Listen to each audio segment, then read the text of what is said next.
Can you hear me okay? Awesome, great. So we have a little extra expert for the talk in case we need some more stuffing for our design topics here, I guess. But I wanted to start things off here. We see all these answers here, what everyone else in the audience thinks about the future of design. We've got snazzy, authentic, panda, which is why we brought him up, immersive, personalized. But what do you all think? I wanted to start with the panel here. You're the experts, not me. I just write things. I don't design anything. But what do you think is the future of experience design? Like, what's one word that you would throw up onto this word cloud, or what's something that's maybe already there? I would put human. Human, okay. It has to be based on what we all relate to and connect with, so we have to start there. Awesome. I'd say inclusive, because we need to increasingly focus on ensuring that all users can use our designs. I would say flexible. I feel that a modern brand should be able to adapt to different needs, different touch points, different interactions. Human, inclusive, and flexible. Great. Before we go any further, could I have each of you just say, just real quickly, I know you're just introduced, but say a bit about your company and what do you do, just to give some context here. I'm Tim Colby. My company is called 8 Inc., and we design human experience. I'm Amy Buckner Chowdhry. I run a company called Answer Lab, and we're a user experience research firm. So we help companies create experiences that people love. I'm Dan Gardner. I'm founder and CEO of a company called Code and Theory. We're a digital-first creative agency. We focus on end-to-end journeys, and really we're in the business of building capabilities for our clients. Awesome, great. Well, I think it's funny, just a quick anecdote. Backstage, Tim, we were talking about you were passed a flyer on the way into here. Yeah. And on the flyer was a picture of an app. I'm sure we've all gotten those this week, people pitching their different apps. But on the flyer was actually a promotion, or a proposal that you created. And he was like, wait a second. Yeah, it was kind of a surprise to see on a pitch from one of the companies here, project we had done for reconstruction of Notre Dame.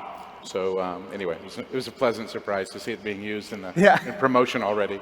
It's awesome. We can definitely come back to that, because I think that proposal kind of fits in with this topic we're talking about. But Amy, I wanted to start with you, because you look at a lot of the research of what matters to people today, design, and you help brands, tech companies, and everyone else think through what do people actually want in their products and services. So I'm kind of curious if you could help set the stage a bit. What are you noticing? What are some of the trends that you're seeing right now when it comes to, like, what do people want, and then also what are brands most trying to use, or what are they most implementing? Sure. So a lot of our research is done specifically with companies that are trying to create exceptional experiences, and we bring those designs into our labs and test them with people. But we also do our own research on the side, and we look into a variety of topics that we think are interesting. We focused a lot on digital assistants and voice, really trying to understand how brands should tackle the platform. One of the key things we've learned from that is that many companies will launch with some type of app to meet voice demands, but it doesn't really meet any use case that a user is interested in. Yeah. And so, number one, getting the use cases right has been really important. And also, if you fail in the conversation design, handling that gracefully has been really important to users. Another area we've done research in is really GDPR, and trying to understand what do consumers want out of their ability to manage their privacy. And largely we've found that people do not understand at all many of the implications of how to manage it, what's being collected, and even when you give them the right tools, it's very challenging for them.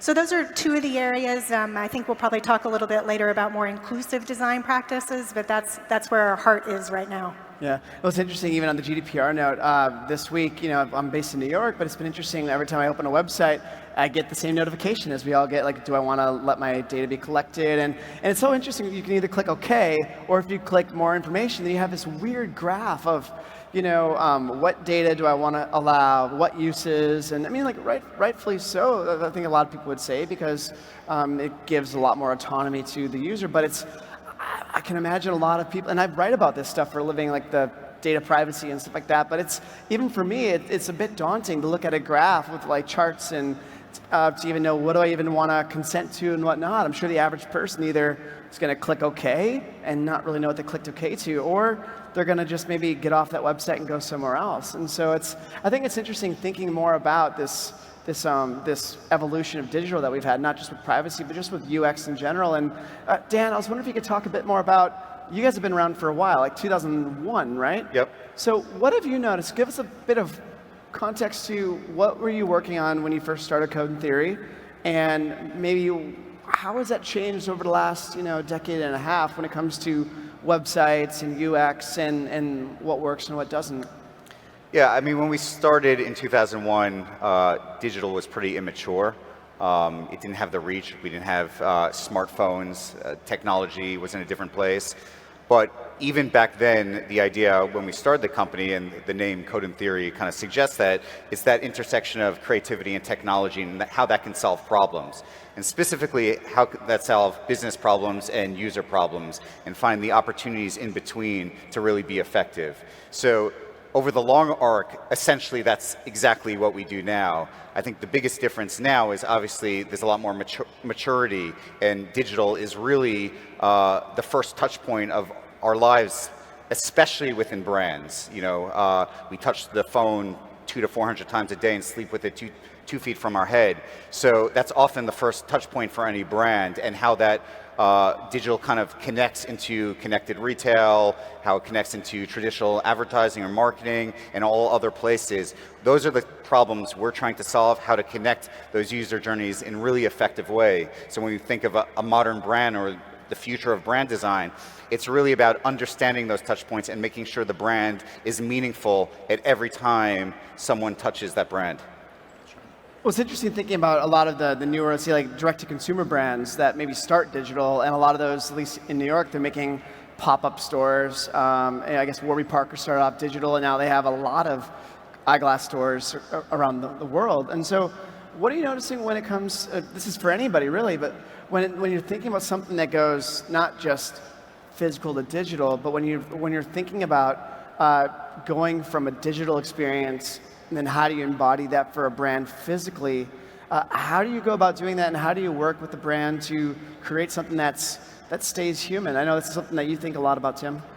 Yeah, I think the research says that 80% of CEOs believe they're creating a differentiated experience, and 8% of customers believe that. So, the interesting thing is we tend to look at things, to do things that maybe are unique and distinctive, and then we look at our peers and deliver it in the same way. So I think, it's really critical to get kind of the architecture right. If we're talking about physical or digital, we're really at the tactical level. And I think above that is, what are you doing for people? What does it do for people? Steve always talked about design being not the look and feel of something, but what it does.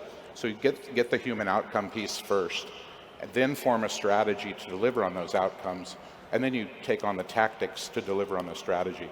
So I think it's getting that kind of architecture in a framework that enables you to be the most relevant to people, especially if you're looking to create value. Yeah, and when you say Steve, I'm assuming you mean Steve Jobs, right? Yeah, yes. Yeah, everyone knows Steve Jobs here.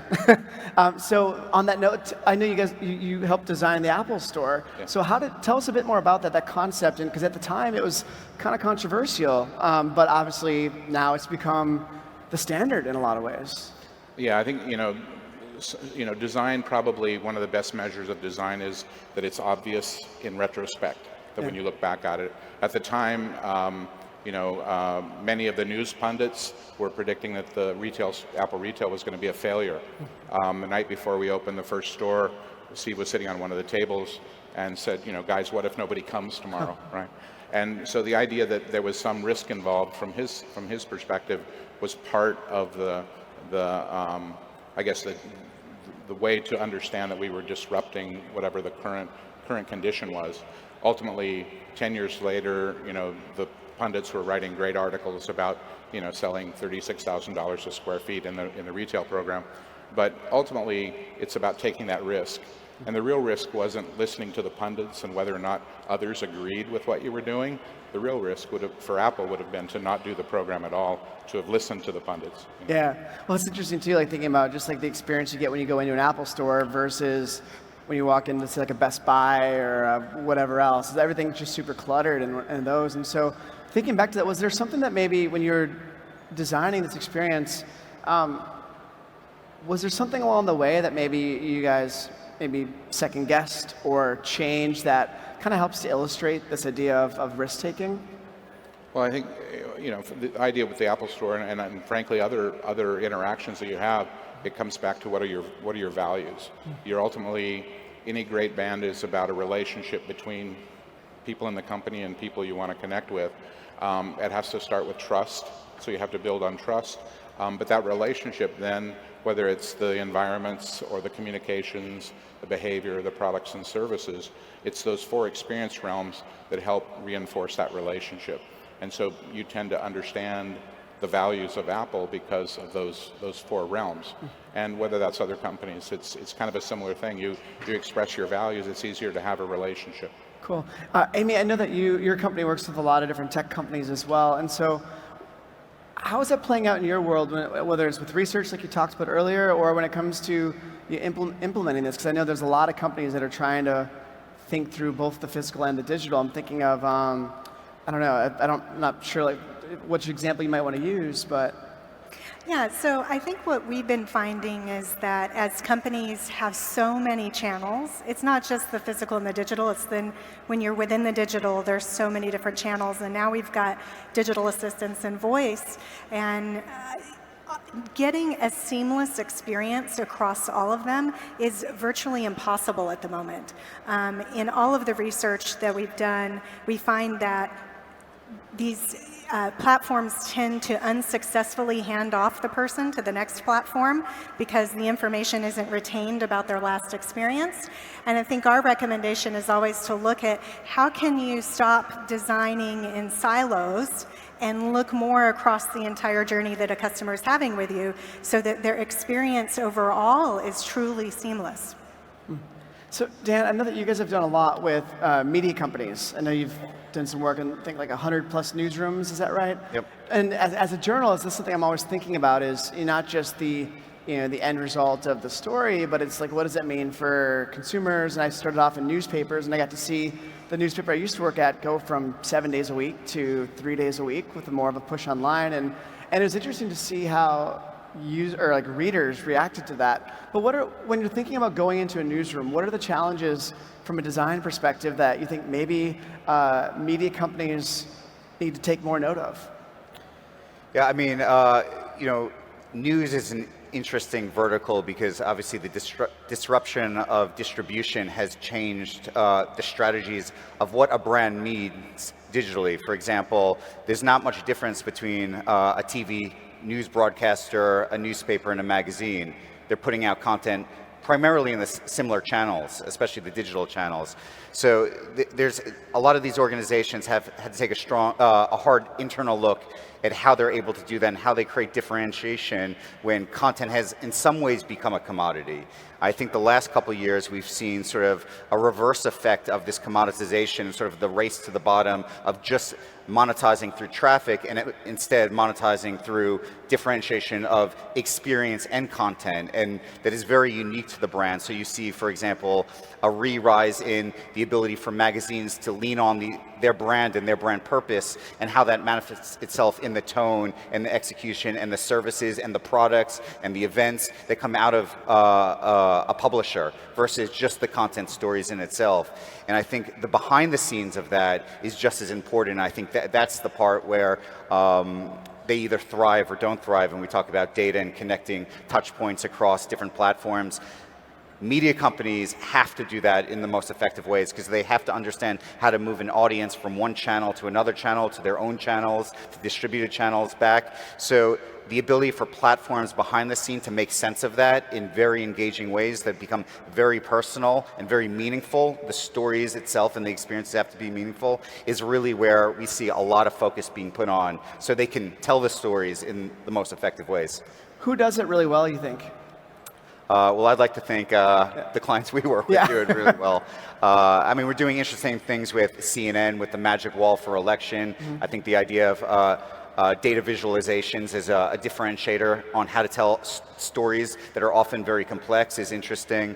I think some of the work we did with NBC News across their different verticals and how you create real identities across the verticals, I think do interesting things. And then out of category of the ones we work with, I do think New York Times does a good job of thinking about different types of experiences and how they advance storytelling in innovative ways to build value from a subscriber base. I think they do a good job as well. Cool, okay. So I wanted to jump back, as I mentioned, I might, back to the Notre Dame. Tim, if you could talk a bit more about the concept that you guys have, because I think it's relevant, because obviously, not to compare news organizations and Notre Dame, but because obviously very different things, but it's interesting thinking about these very traditional organizations and how do you keep the ethos, but then innovate. But I know with this beautiful historic cathedral, which as we all know, was tragically burned last year, or this year, I guess, you have a proposal to put glass over the roof versus making it like it was before. And so talk a bit about that experience and how did you come to that proposal?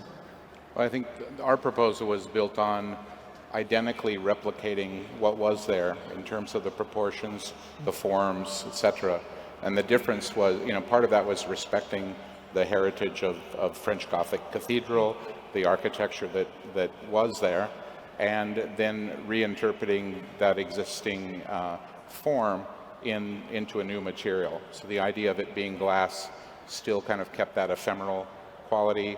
It's a bit of a memory of what was lost. But we saw so many proposals that were much more about the architect than it was about the respect for the existing building. And so I think that's probably why the proposals resonated with a lot of people. Okay, interesting. Have you gotten any additional feedback on that, or? Yeah, I mean, we get a lot of great feedback. We were fortunate it was picked up by major press, in Italy and in the U.S. and France, etc. So it's an interesting proposal. We'll see where it goes. It's pretty neat. If you guys haven't seen it, seriously, it's pretty stunning to look at, even the renderings. Yeah. So we have some questions here on Slido. So if you haven't sent any questions through yet, keep them coming. We can pick a few, so it's not just me asking questions. I mean, you can tell I love to talk, but when I help you get your questions answered too. So let's pick one from up here. So we have a question here from Steven. Are current designers ready to design dynamic experiences that will be fed by data? What do you guys think? Are designers ready for data-driven design? I mean, if the organization is set up to do it properly, the answer is yes. If the organization is not set up to do it, no. I think designers at heart love the idea of research and data to fuel creativity. I think that's a crucial part of the design process. So I think the designers, at least at Code and Theory, thrive off that. And I think it would be a disservice to design if you think research and data is imperative to helping inform decisions. Anyone else? Yeah. Well, I guess I'd add that it's 100% fundamentally necessary. If we are to say that true, inclusive, successful design is design that successfully serves all users, then we have to not look at how are we designing for the lowest common denominator, but instead how are we creating experiences that serve all.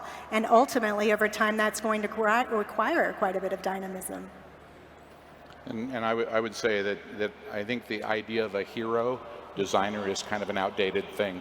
The notion that we have much more complex conditions, we find the best outcomes comes from a group or a small team of people, and the access to data is certainly one part of it. But small teams with more diverse inputs are typically able to give us better results. If the superhero designer was such a great idea, I think we'd live in a much better world. But it's not proven to be the case. Yeah, sure. Well, on that note, though, so thinking about, just to follow up on that question, what types of data are you all using, or your teams are using, when it comes to design? Are there examples of types of data that has helped your own projects? I could share.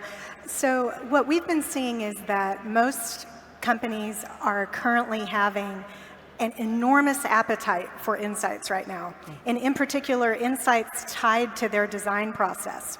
So it used to be that companies would want to do an ad hoc research study here or ad hoc research study there to answer a question, but now it's about how do we embed the research into every single point of the design process. So what we've been doing is developing programs that run all the time.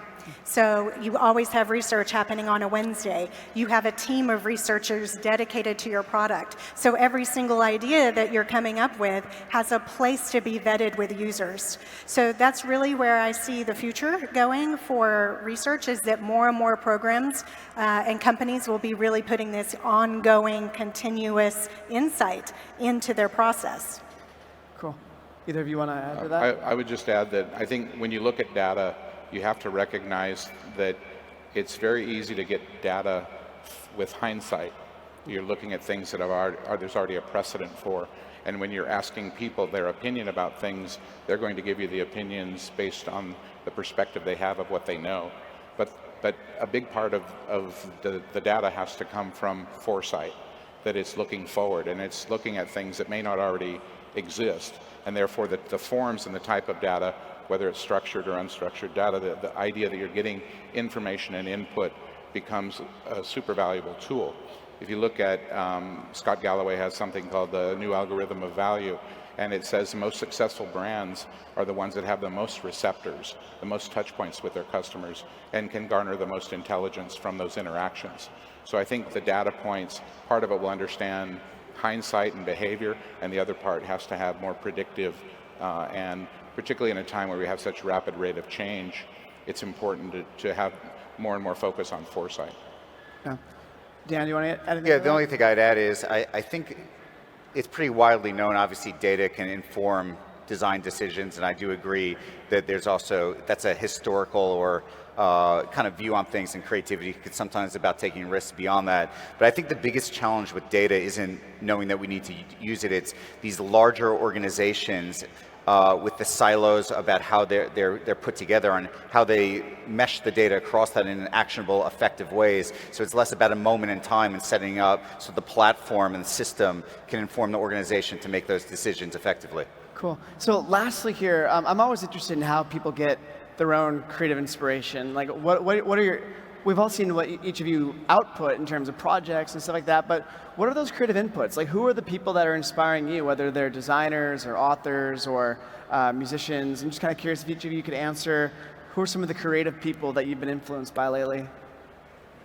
I mean, it's a tough thing to answer. Yeah. I think inspiration comes from everywhere, architecture, music, like you said, culture, art, nuances of design, everything. I think if you look at it from a primary source, you're going to probably close your mind to new opportunities and new thinking.